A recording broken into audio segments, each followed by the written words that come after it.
Yeah, I was very shocked. I was very hurt when India said, no, this is internal matter. We can't do anything about it. I said, come on. And they're being shot dead. You have no role to play. It's internal. I'm seeing it in a different way. Misrule, misgovernment, taking away the political right, democracy completely denied. So this is how all the problems begin. So I would say that in a normal way that we have a procedure called caretaker government. ভারতকে পরিষ্কার বার্তা দিয়েছেন অন্তর্বর্তীকালীন সরকারের প্রধান উপদেষ্টা doctor Mohammad Yunus. একবারে বলা যায় যে বাঘের বাচ্চার মতো তিনি ক্ষমতার চেয়ারে বসে যে হুঙ্কার দিয়েছেন ভারতকে, আমার মনে হয় ভারত ভালোভাবে টের পাচ্ছে এবং তারা বুঝতে পারছে যে কি এমন খুঁটি শক্তিধর খুঁটি বাংলাদেশের ক্ষমতার গদিতে বসছে, সেটা কিন্তু তারা হারে হারে টের পাচ্ছে। আর আমি যেটা মনে করি যে ইন্ডিয়া বাংলাদেশকে অ্যাটাক করবে এরকম বোকামি তো করবে না এই কারণে, তাহলে India will be totally condemned. আসসালামু আলাইকুম ওয়া রাহমাতুল্লাহি ওয়া বারাকাতুহু। দেশ ও দেশের বাহিরে দূর দূরান্ত থেকে যারা ভিডিও দেখছেন তাদেরকে অনুরোধ করব, রিকোয়েস্ট করব, দয়া করে পুরো ভিডিও সম্পূর্ণ দেখবেন। খুবই গুরুত্বপূর্ণ এবং অত্যন্ত ইম্পর্টেন্ট ভিডিও নিয়ে উপস্থিত হয়েছি আপনাদের মাঝে। প্রিয় দর্শক শ্রোতা মণ্ডলী, সম্মানিত বন্ধুগণ, দর্শক শ্রোতা মণ্ডলী, ভারতীয় সেনাদের প্রস্তুত থাকার নির্দেশ দিয়েছে বাংলাদেশের বিরুদ্ধে যুদ্ধের জন্য ভারতের প্রতিরক্ষা মন্ত্রী রাজনাথ সিং। তিনি বলেছে বাংলাদেশের পরিস্থিতি বিশ্লেষণ করে প্রস্তুত থাকার জন্য ভারতীয় সেনাদের। প্রিয় দর্শক শ্রোতা মণ্ডলী, এর বিরুদ্ধে কঠিন হুঁশিয়ারি দিয়েছে এবারে ডক্টর মোহাম্মদ ইউনূস।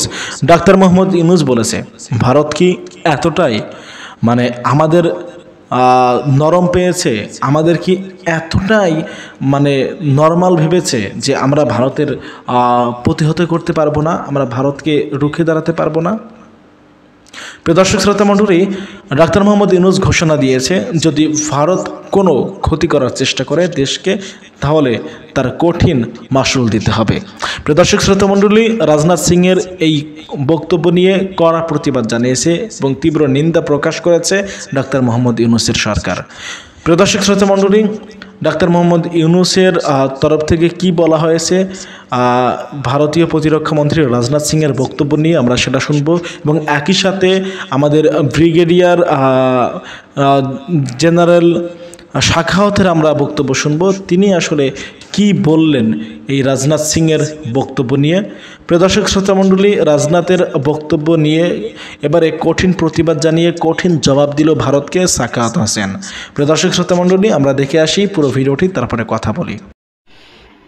ভারতকে পরিষ্কার বার্তা দিয়েছেন অন্তর্বর্তীকালীন সরকারের প্রধান উপদেষ্টা ডক্টর মোহাম্মদ ইউনূস, যেটি আমরা অনেকেই অনেকভাবে আশঙ্কা করছিলাম এবং ভারত যেভাবে বাংলাদেশকে এতদিন তাদের পকেটে কুক্ষিগত করে রেখেছিলেন, এখান থেকে বের হওয়া অনেক টাফ, অনেক কঠিন, অনেক চ্যালেঞ্জিং, এটি নিয়ে আমরা অনেকেই অনেক উদ্বিগ্ন ছিলাম, অনেক এক প্রকারের আতঙ্কিত বলা যায়।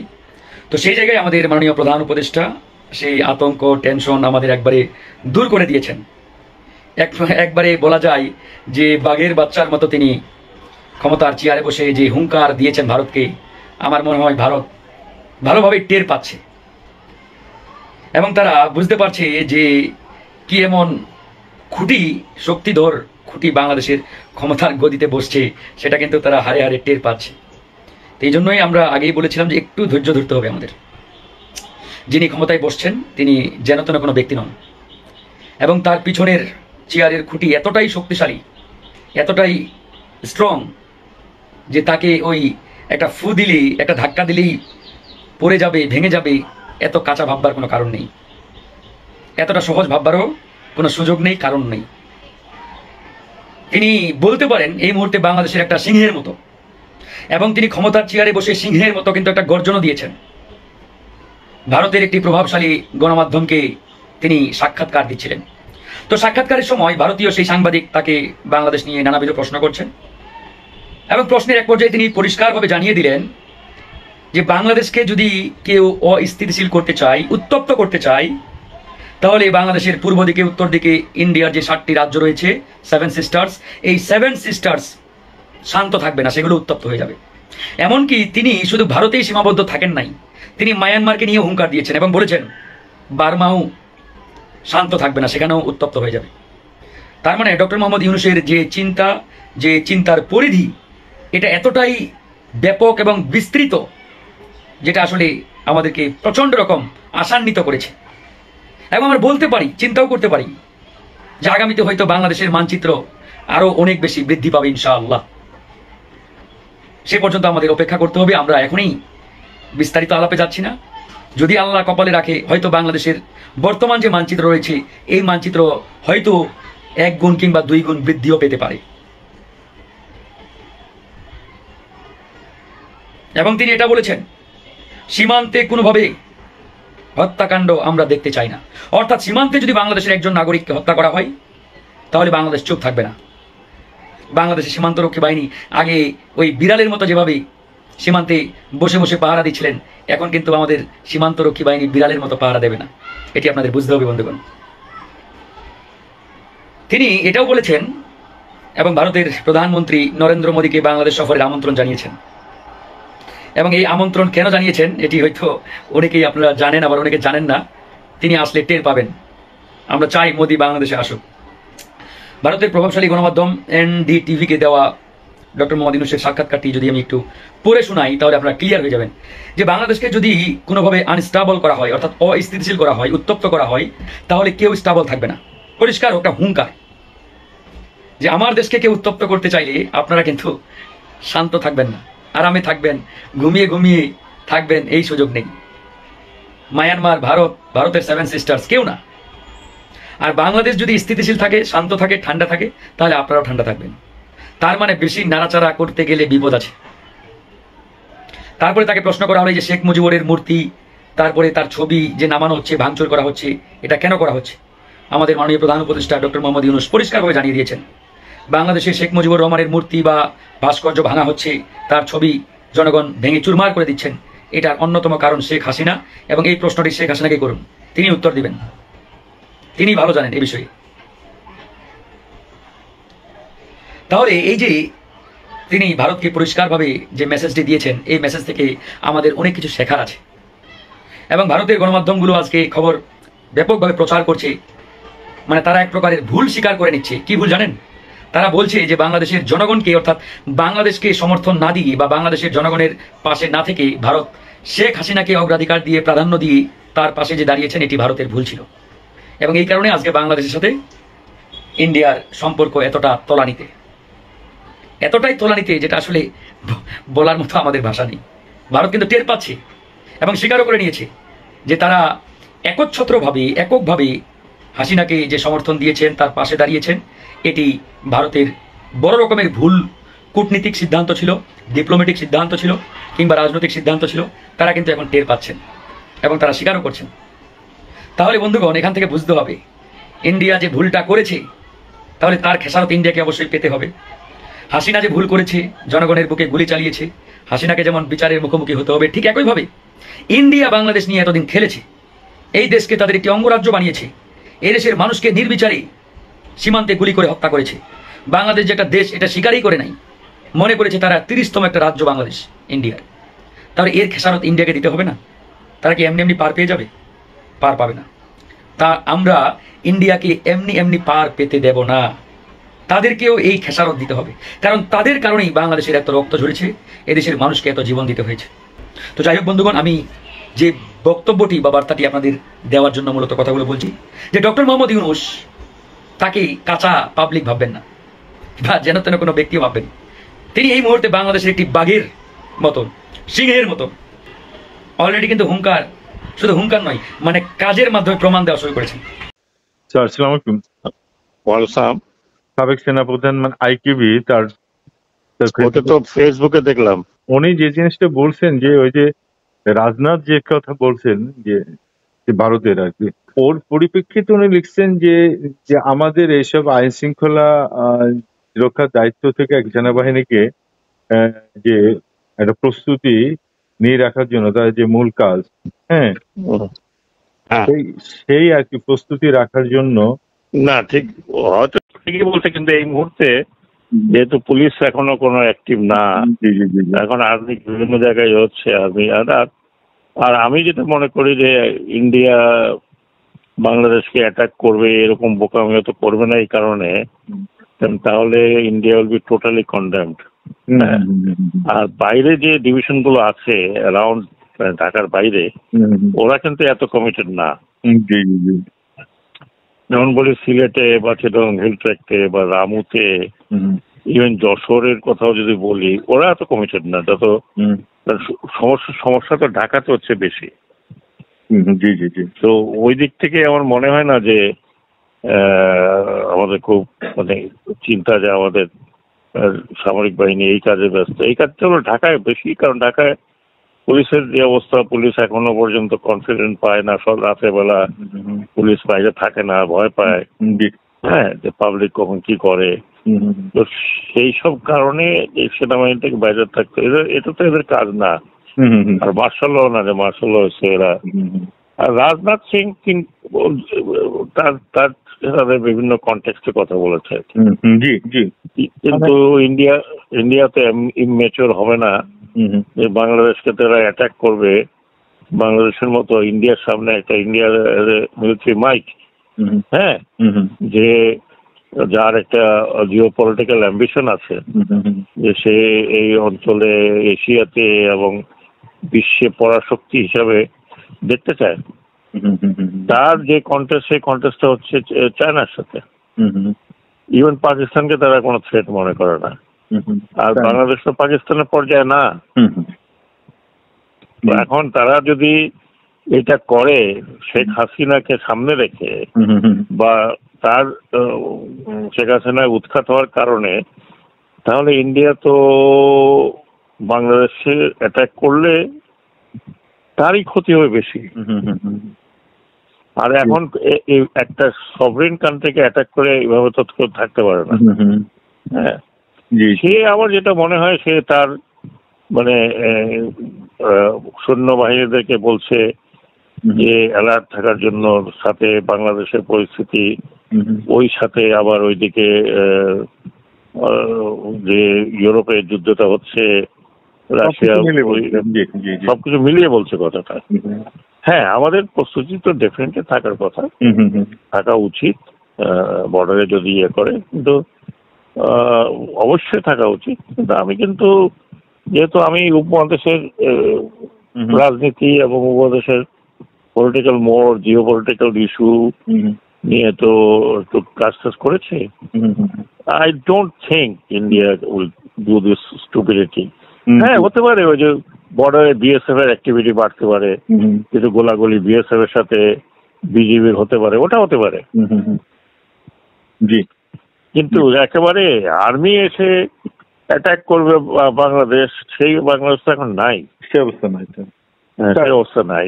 স্যার একটু অন্য প্রসঙ্গে একটু বলতে, আমি যেটা শুনি নাই ও কি কি বলছে আমি বলতে পারবো না।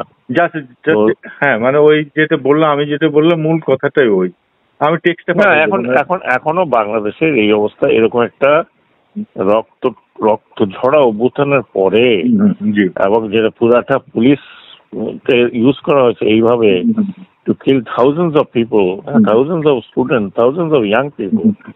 হ্যাঁ, কাজেই পুলিশের তো একটা, আমি তো 7-8 দিনে কোন রকম পুলিশকে বাইর করলাম যে যাতে অন্তত পুলিশ আছে এটা লোকে বুঝুক। কিন্তু আমি পুলিশের সাথে এখনো যে কথাটা বলি, এরা এখনো দে আর নট কনফিডেন্ট, তারা তো কোনো কনফিডেন্স পাচ্ছে না। একটা হচ্ছে যে তারা এত খারাপ কাজ করেছে, এটা তো ভিডিও দিস দ্যাট প্রতিদিন হচ্ছে না। যদিও আমাদের ছাত্ররা যারা এখন মোটামুটি সমন্বয়কারী বলা হয়, বা তাদেরকে নেতাই বলবো, তারা কিন্তু পুলিশ নিয়ে কোনো কমেন্ট করছে না। পুলিশ এটা অত্যাচার করছে, এটা করছে, এই করছে, দে আর ভেরি ম্যাচিওর। সেই হিসাবে খুবই ম্যাচিওরিটি দেখাচ্ছে, তাহলে তারা তো কত কিছুই করতে পারতো। কিন্তু ঘটনাটা করছে যে পুলিশ এর পরে পুলিশের উপরে অ্যাটাক তো হয়েছে, তাই না? জি, রাইট রাইট। অ্যাটাক হয়েছে, নির্মম ভাবে পুলিশেরও হত্যা হয়েছে। সেটা তো ছাত্ররা করেনি, সেটা সাধারণ মানুষ করছে। অন্যান্য থানা গুড়িয়ে দিয়েছে। তো সেই কারণে পুলিশ একটু, তারপরে পুলিশের যে অ্যাকশন যা করেছে, হয়তো সমস্ত পুলিশ না করলেও, থানা পুলিশ ইনভলভ না হলেও, সিভিল সোসাইটি কথা বলেছে, আমরা কথা বলেছি, এটা একটা সময় লাগবে এই পুলিশের এই যে এক ধরনের। আমি ওসি সাথে কথা বলতেছিলাম বেনাপোল, কারণ ওই বেনাপোলের পোর্টে অনেকগুলো শয়তানি বদমাশি করে, প্যাসেঞ্জার আসলে পাসপোর্ট টাসপোর্ট নিয়ে যায়। ওসি আমাকে বললো, স্যার আমরা না তো শুনেন, এগুলো এখন বাদ দেন, এগুলো হয়ে গেছে বলে আমাদের এখানে কিছু হয় না, তাতে আপনি চিন্তা কি, যেটা হয়ে গেছে এখান থেকে বেরোয়ার চেষ্টা করেন। আর আপনারা যদি কোনো কিছুর মধ্যে ইনভলভ না হন, থানার লোকজন আপনারা ইনভলভ ছিল, ওখানে কিছু হয়ও নাই, তো আপনি should come out and do your job.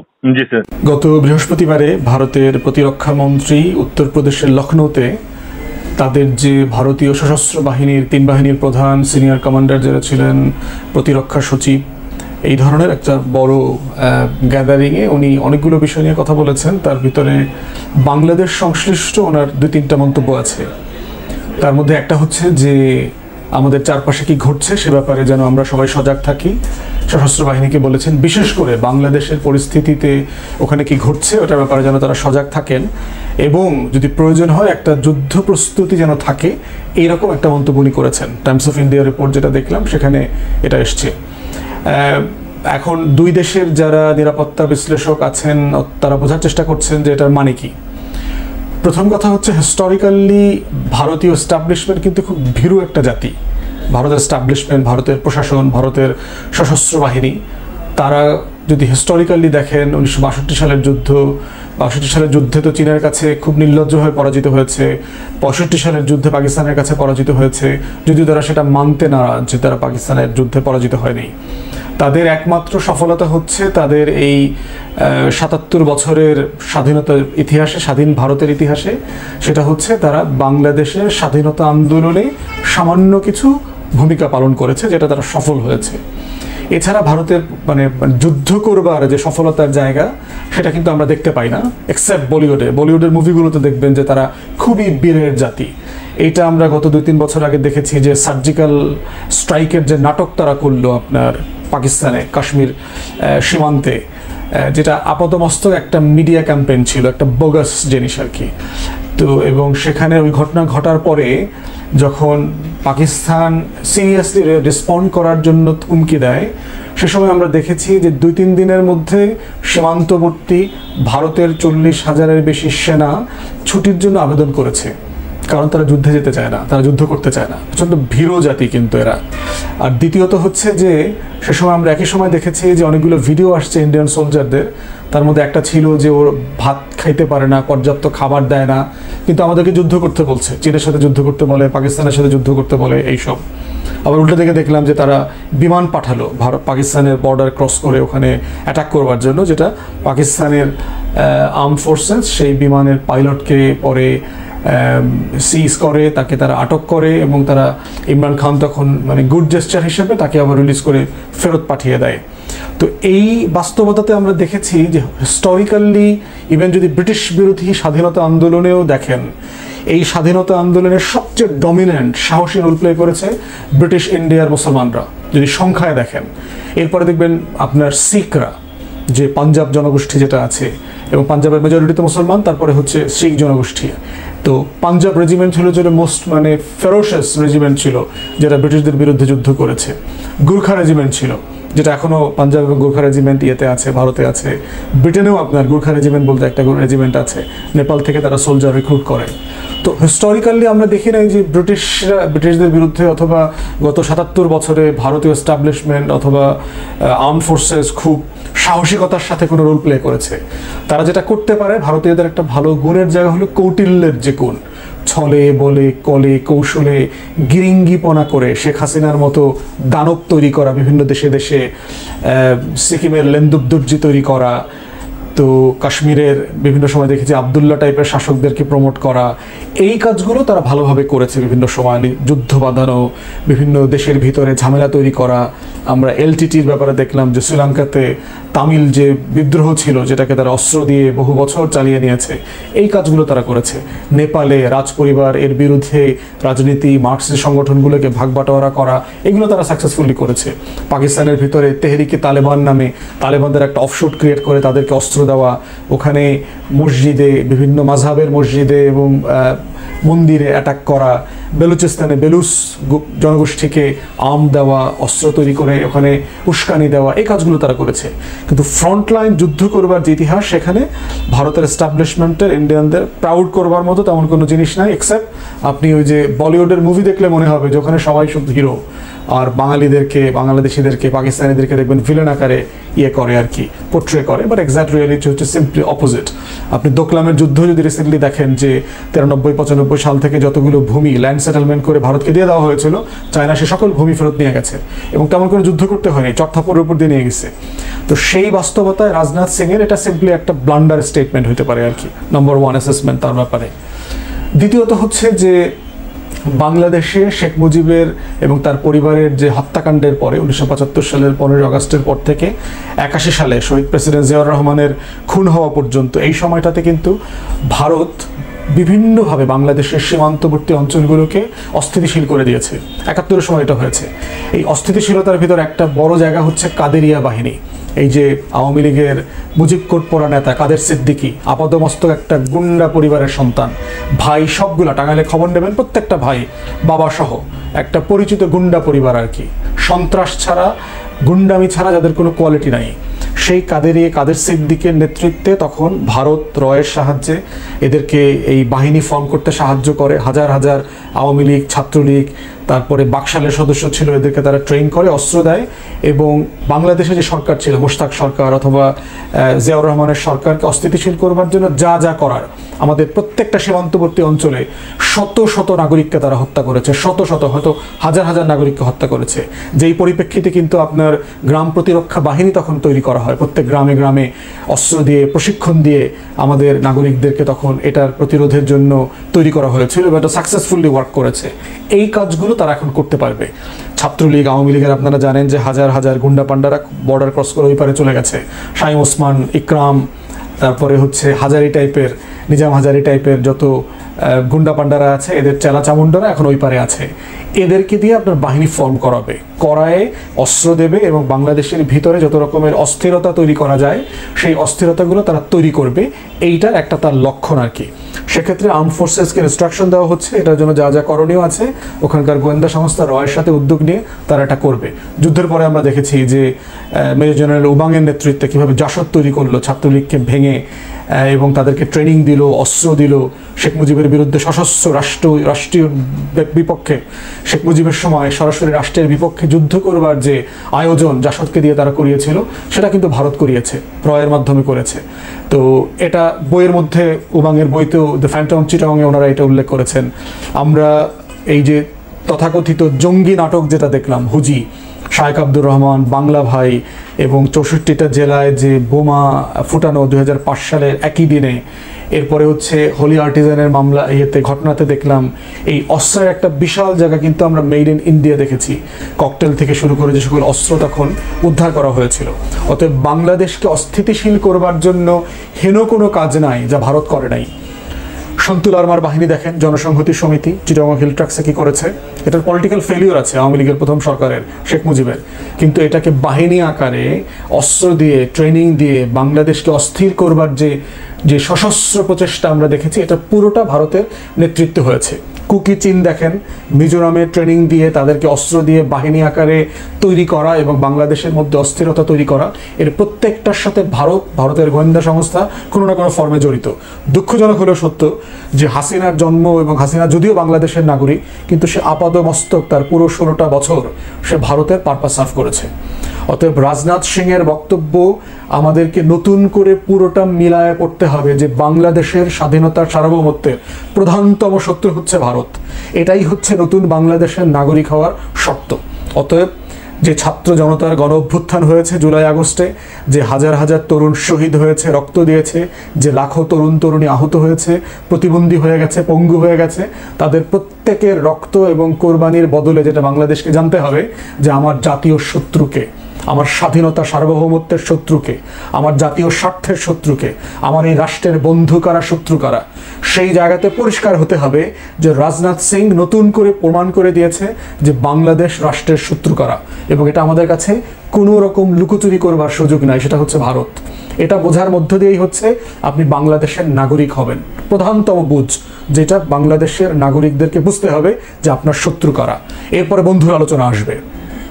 তো সেই বাস্তবতাতে হচ্ছে রাজনাথ সিং এর এই বক্তব্যকে আমাদেরকে বিবেচনা করতে হবে, এবং চারপাশের ঘটনাগুলো যেগুলো ঘটছে এগুলো পরে দেখবেন যে এই 53 বছরের ভারতীয় যে বিভিন্ন উস্কানি, এর প্রত্যেকটা উস্কানির যে ফ্রেম আছে এই ফ্রেমের মধ্যে এগুলো পড়ে যাচ্ছে। দেখেন, সীমান্তে স্বর্ণা দাস নামে একটা বাঙালি হিন্দু মেয়েকে বিএসএফ গুলি করে হত্যা করেছে গত 2-3 দিন আগে। 14 বছর বয়সী একটা মেয়ে মৌলভীবাজার সীমান্তে।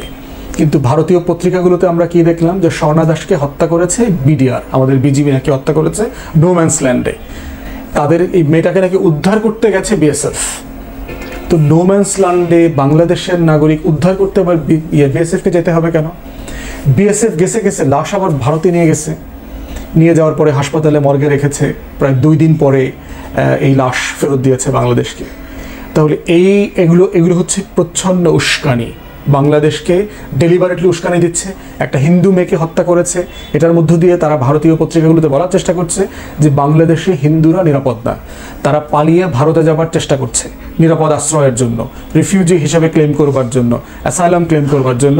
ইভেন পালিয়েও যেতেও দিচ্ছে না বিডিআর বিজিবি, তারা নোম্যান্স ল্যান্ডে হত্যা করছে। নোম্যান্স ল্যান্ডে তো হত্যা করা নিষেধ, অস্ত্র ব্যবহার করা নিষেধ। তাহলে কি পরিমাণ কোন লেভেলের একটা অ্যাগ্রাভেটেড মিথ্যাচার এই ভারতীয় বাহিনীগুলো করছে এবং ভারতের এই প্রোপাগান্ডা মেশিন করছে।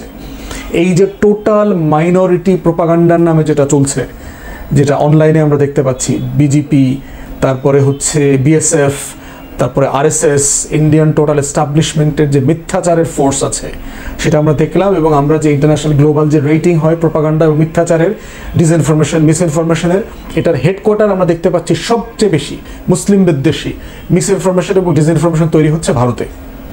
ফ্যাক্টস আপনারা চেক করে দেখতে পারেন। তো সেই জায়গাতে বসে স্বর্ণা দাসের হত্যাকাণ্ড আমাদেরকে দেখতে হবে। বাংলাদেশের নাগরিক হিসাবে আমরা এটার প্রতিবাদ করেছি এবং আবারও করছি, ভবিষ্যতেও করব সীমান্ত হত্যার ব্যাপারে। প্রিয় দর্শক শ্রোতা মণ্ডলী, যুদ্ধের জন্য প্রস্তুত হচ্ছে ভারতীয় সেনা, বাংলাদেশের জন্য হুমকি পুরো বিষয়টি। এটা ইতিমধ্যে ডাক্তার ইউনূসের সরকার জেনে গেছে। ভারত চাইবে যে কোনো মূল্যে শেখ হাসিনাকে আবারও ক্ষমতায় বসাতে, কারণ শেখ হাসিনা ভারতের দীর্ঘদিনের মিত্র। শেখ হাসিনা ছাড়া ভারত অচল পড়াই। প্রিয় দর্শক শ্রোতা মণ্ডলী, আপনারা আপনাদের মতামত জানাবেন। আপনারা কিভাবে দেখছেন এই ভারতীয় প্রতিরক্ষা মন্ত্রী রাজনাথ সিংয়ের বক্তব্যকে? তিনি কিসের ইঙ্গিত দিলেন? কেন যুদ্ধের জন্য প্রস্তুত থাকার ঘোষণা দিয়েছে, নির্দেশ দিয়েছে ভারতীয় সেনাবাহিনীকে? তার মানে কি ভারত বাংলাদেশের সঙ্গে যুদ্ধ করতে চাচ্ছে? আপনারা কিভাবে দেখছেন বিষয়টি? অবশ্যই কমেন্ট করবেন। আপনাদের মতামত ছাড়া কোনো ভিডিও বানানোর অনুপ্রেরণা মেলে না। আপনারা তাই আপনাদের গুরুত্বপূর্ণ মতামতটা জানাবেন। আজকের মতো বিদায় নিতে হচ্ছে আপনাদের কাছ থেকে। দেখা হবে হয়তো আরও অন্য কোনো একটা ভিডিওতে। সে পর্যন্ত ভালো থাকবেন এবং সুস্থ থাকবেন। আল্লাহ হাফেজ। আসসালামু আলাইকুম ওয়া রাহমাতুল্লাহি ওয়া বারাকাতুহু।